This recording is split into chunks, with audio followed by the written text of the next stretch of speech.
जय हिंद। एक बार आपका स्वागत है हमारे YouTube channel science lab classes में। दोस्तों, हमें पता है कि हम केमिस्ट्री की लगातार क्लास ले रहे थे और उसमें हम लोग चैप्टर वाइज क्लास को अटेंड कर रहे थे। तो दोस्तों, आज हम लोग पढ़ने वाले हैं कार्बोक्सिलिक एसिड के बारे में पढ़ने वाले। भाई, बहुत इंपॉर्टेंट टॉपिक है, ये आपके सिलेबस में भी दिया हुआ है। इसकी जो केमिकल प्रॉपर्टीज होती हैं और इसके भौतिक गुण होते हैं और इसके जो निर्माण विधियां होती हैं वो पेपर में पूछी जाती हैं। जैसे एस्टिक एसिड हो गया, ये भी आता है पेपर में, और फॉर्मिक एसिड के बारे में भी केमिकल रिएक्शन पूछी जाती है, उसकी लैब मेथड पूछी जाती है। फॉर्मिक एसिड का लैब मेथड क्या होता है। तो दोस्तों, अगर मेरे चैनल पर नया हो, मेरे चैनल को लाइक एंड सब्सक्राइब कीजिएगा, उससे शेयर कीजिएगा, ज़्यादा ज़्यादा वीडियो शेयर कीजिएगा, क्योंकि पेपर भी नज़दीक आ रहे हैं यूपी बोर्ड के। तो ज़्यादा मतलब काफ़ी लोगों तक, ये भाई बहनों तक ये वीडियो पहुँच पाए। तो दोस्तों, हम लोगों ने क्या खत्म कर लिया था, हम लोगों ने एथिल अल्कोहल को खत्म कर लिया था। इसके बाद आज हम लोग पढ़ने वाले हैं, यहाँ पे आपको दिख रहा भी होगा, कार्बोक्सिलिक एसिड। तो कार्बोक्सिलिक एसिड के पढ़ने के बाद हम लोग ईथर्स पे आएंगे। ईथर्स पे आने के बाद एमियस, इसके बाद यहाँ से एलिफेटिक कंप्लीट हो जाएगा, फिर इसके बाद एरोमेटिक पे चलेंगे। ठीक है, तो देखो मेरी बात ध्यान से सुनो। यहाँ लिखा है कार्बोक्सिलिक एसिड, क्या लिखा हुआ है, कार्बोक्सिलिक एसिड। तो यहाँ पे जो कार्बोक्सिलिक एसिड होता है उसका ग्रुप क्या होता है, सिंगल बॉन्ड COOH, और इसका आईयूपीएसी नाम क्या होता है, ओइक एसिड होता है। क्या होता है, ओइक एसिड। तो यहाँ से जो यानी कि जो भी एल्किल ग्रुप होते हैं, वो एल्किल ग्रुप जुड़ने के बाद क्या बना देते हैं, एसिड बनाते हैं। क्या बनाते हैं, एसिड। तो दोस्तों, आज हम लोग जो टॉपिक स्टार्ट करने वाले हैं कार्बोक्सिलिक एसिड में, वो हम लोग पढ़ने वाले हैं क्या, फॉर्मिक एसिड। क्या पढ़ेंगे हम, फॉर्मिक एसिड के बारे में पढ़ेंगे। वेरी मोस्ट इंपॉर्टेंट चैप्टर है, यहाँ से ध्यान से पढ़िएगा आप लोग। ठीक है, फॉर्मिक एसिड। ठीक है, फॉर्मूला क्या होता है, HCOOH। ठीक है, इसका थोड़ा सा हम लोग बेसिक बताते हैं अभी। अच्छा, इसका अगर आईपीसी नाम मैंने पूछा तो क्या नाम होगा इसका, फॉर्मिक एसिड का। देखो मेरी बात सुनो, पेपर में जरूरी नहीं है कि फॉर्मिक एसिड की लैब मेथड लिखे, ये भी आ सकता है कि मेथेनोइक एसिड का लैब मेथड विधि की प्रयोगशाला समीकरण लिखो, ये भी आ सकता है, जरूरी नहीं है। तो इसका नाम क्या होगा, मेथेनोइक एसिड। क्या नाम होगा, मेथेनोइक एसिड। ये इसका आईयूपीएसी नाम होता है। ओइक वर्ड आ रहा है ना यहाँ पे, देखो ध्यान से, ये ओइक लिखा है ना, एक कार्बन से मेथ होता है ना, होता है ना मेथेन। ठीक है, मेथेन होता है ना, ई हटा दिया मैंने, ओइक जोड़ दिया। यहाँ पे हाई स्कूल में आप लोगों ने आईयूपीएसी पढ़ा होगा, तो आपको समझ में आ गया होगा। ठीक, ये बेसिक होता है थोड़ा सा। अब मेरी बात और सुनो, ये फॉर्मिक एसिड कहाँ पाया जाता होगा, आप लोगों ने देखा होगा ना, चींटी, आंट। ठीक है, चींटी हो गई, हम लोग मधुमक्खियां वगैरह जो होती है ना, उनमें क्या पाया जाता है, फॉर्मिक एसिड पाया जाता है। क्या पाया जाता है, जब हम लोग के मधुमक्खी काटती है, चींटी काटती है, ठीक है, आंट काटती है, तो क्या होता है, दर्द होने लगता है, फूल आता है ना, तो उसमें एसिड होता है, उसके पास क्या होता है, फॉर्मिक एसिड होता है। इसलिए हम लोग क्या करते हैं, जैसे वो देखा आप लोगों ने, अचार को मलते हैं, नींबू को मल नींबू को नहीं, सॉरी, नींबू तो एसिड होता है। ठीक, मल लेते हैं तो क्या बन जाता है, हमें पता है कि आप लोगों ने रिएक्शन पढ़ा होगा, न्यूट्रलाइजेशन रिएक्शन, उदासीनीकरण क्रिया पढ़ा होगा। तो क्या होती है, जब अम्ल और क्षार की आपस में क्रिया होती है तो क्या बनता है, लवण और जल बनता है ना। तो असर क्यों खत्म हो जाता है, ठीक है, जब फॉर्मिक एसिड पर क्षार की क्रिया होगी, किसकी, क्षार की, तो क्या बन जाएगा, लवण बन जाएगा। वहां पे क्या हो जाएगा, उसका प्रभाव खत्म हो जाएगा। ठीक है, याद रखना आप लोग। तो बेसिक था। तो फॉर्मिक एसिड कहाँ पे आता है, आंट यानी चींटियों में। ठीक है, तो अब चलते हैं हम लोग क्या, लैब मेथड पढ़ते हैं इसकी। क्या पढ़ते हैं, तो इसका हम लोग क्या पढ़ने वाले हैं, lab method of formic acid. तो सबसे पहली जो रिएक्शन होगी वो क्या होगी, लैब मेथड। अब लैब में भाई कैसे बनाएंगे ये, देखो यहाँ पे क्या हुआ है, जब ऑक्जेलिक एसिड को, ध्यान से लैंग्वेज को दिमाग में लेना, जब ऑक्जेलिक एसिड को 110 डिग्री सेंटीग्रेड टेम्परेचर पर गर्म करते हैं, किसकी उपस्थिति में, ग्लिसरॉल की उपस्थिति में, तो बनता है यहाँ पे क्या, फॉर्मिक एसिड बनता है। तो रिएक्शन तो ध्यान से देखना। तो मैंने यहाँ पे लिखा COOH। ठीक है, COOH, this is oxalic acid. क्या होता है ये, ऑक्जेलिक अम्ल और एसिड। ठीक, किसके साथ गर्म करते हैं, ग्लिसरॉल के साथ गर्म करते हैं। किसके साथ गर्म करते हैं, ग्लिसरॉल के साथ। Temperature 110 degree centigrade. इतना करना है पेपर में, पेपर में ही आता है कि लैब मेथड फॉर्मिक एसिड की क्या होती है, मेथेनोइक एसिड क्या होती है, बस और कुछ नहीं करना।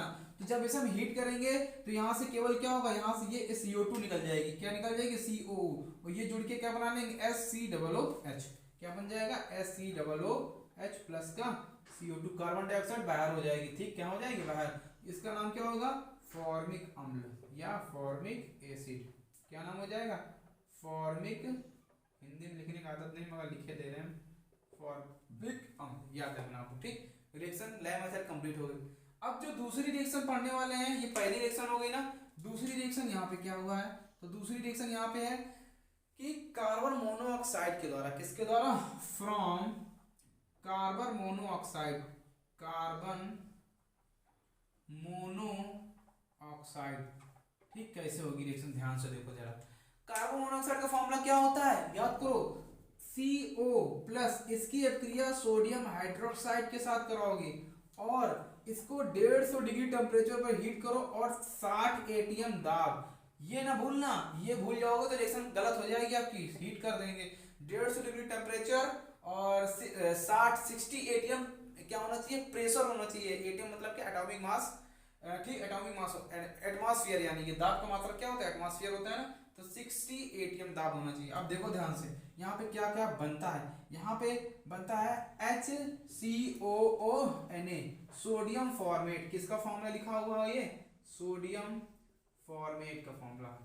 अब क्या करते हैं, इसका हम अम्लीकरण कराते हैं HCl के साथ, किसके साथ कराते हैं, HCl के साथ अम्लीकरण कराते हैं, तो यहाँ पे NaCl निकलेगा, NaCl बनेगा और H यहाँ पे जुड़ जाएगा, तो ये हो जाएगा HCOH प्लस NaCl, तो बन गया दोस्तों फॉर्मिक अम्ल। क्या बन गया, फॉर्मिक एसिड। ठीक, ये बात क्लियर हो गई ना, समझ में आ गई आपके। ठीक, नेक्स्ट रिएक्शन, आप लोग क्या पढ़ने वाले हैं, 3 रिएक्शन। थर्ड वाली रिएक्शन क्या होती है, तो थर्ड वाली रिएक्शन में क्या होता है, ऑक्सीडेशन। जब फॉर्मेल्डिहाइड, SCHO फॉर्मूला होता है ना, मैंने आपको बताया ना, फ्रॉम SCHO, यानी कि फॉर्मेल्डिहाइड के द्वारा। तो यहाँ पे हम लोग क्या ले लेंगे, देखो ध्यान से, एकदम ध्यान से समझना, ठीक है। तो यहाँ मैंने लिया HCHO, ठीक, और इसका हम लोग क्या करा देते हैं नीचे, इसका हम लोग करा देंगे K2Cr2O7 और H आयन लेकर। मैंने आपको बताया था किसी भी एल्डिहाइड CHO, यानी कि इस फॉर्मूले का नाम क्या है, फॉर्मेल्डी, इसके बारे में मैंने आपको पढ़ाया भी है, फॉर्मेल्डिहाइड। इसको क्या कराएंगे, हम ऑक्सीडेशन कराएंगे। जब दोस्तों ऑक्सीडेशन कराएंगे ना, तो ऑक्सीजन यहाँ पे आ जाएगा, तो दोस्तों देखो क्या बन जाएगा, SCHO लिखा है ना, तो एसिड बन जाएगा।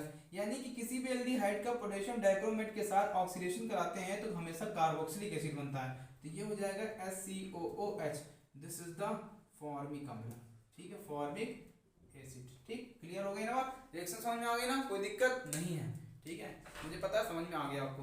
तो एक रिएक्शन और बची है, उसको भी हम लोग क्लियर कर लेते हैं। तो उस रिएक्शन का भी नाम है, नाम क्या है इसका, तो सेम रिएक्शन होगी, इसी तरह रिएक्शन है मेथिल अल्कोहल के द्वारा, किसके द्वारा, फ्रॉम मेथिल अल्कोहल। ठीक, फोर्थ नंबर रिएक्शन है फ्रॉम मेथिल अल्कोहल, यानी कि CH3OH। इससे कैसे रिएक्शन होगी, इसको भी जरा ध्यान से देख लेते हैं बस, ठीक है। तो यहाँ पे मैंने लिखा CH3OH, ठीक, इसका हम लोग क्या कराएंगे, K2Cr2। मैंने आप लोगों को एक चीज बताया था, क्या बताया था, याद करो, अल्कोहल में बताया था कि किसी भी अल्कोहल का पोटेशियम डाइक्रोमेट के साथ ऑक्सीडेशन कराते हैं तो कौन सा ग्रुप बनता है, एल्डिहाइड ग्रुप बनता है। तो यहाँ बन जाएगा SCHO, फिर से इसका ऑक्सीडेशन करा देंगे, सेम से नीचे आ जाओ, वही रिएक्शन हो जाएगी, वो बन जाएगा, क्या बन जाएगा, SCOOH, ये बन जाएगा फॉर्मिक एसिड। ये आपकी निर्माण विधि कंप्लीट हो गई, लैब मेथड बता दिया, ठीक, ये 3 रिएक्शन बता दिए, इंडस्ट्रियल मेथड से कैसे बनाई जाती है। तो यहाँ पे निर्माण विधि प्रिपरेशन मेथड खत्म हो जाएगा। अब हम लोग नेक्स्ट वीडियो में पढ़ेंगे इसकी केमिकल प्रॉपर्टीज, फिर चैप्टर समाप्त हो जाएगा, ठीक है। ज्यादा कुछ उसमें नहीं है, बस मोस्ट इंपॉर्टेंट जो रिएक्शन मैंने आपको बता दिया है। तो वीडियो आपको कैसा लगा, अगर रिएक्शन आपको समझ में आई हो तो कमेंट करके जरूर बताइएगा कि मुझे समझ में आ गया हो। कोई डाउट हो या कोई क्रॉस क्वेश्चन हो, आप लोग कमेंट करके जरूर पूछ सकते हैं। तो आज का वीडियो मैं यहीं पे रखता हूँ। मेरे चैनल पे अगर नए हो तो मेरे चैनल को लाइक एंड सब्सक्राइब कीजिएगा और उसे शेयर कीजिएगा। तो आज के लिए जय हिंद, जय भारत।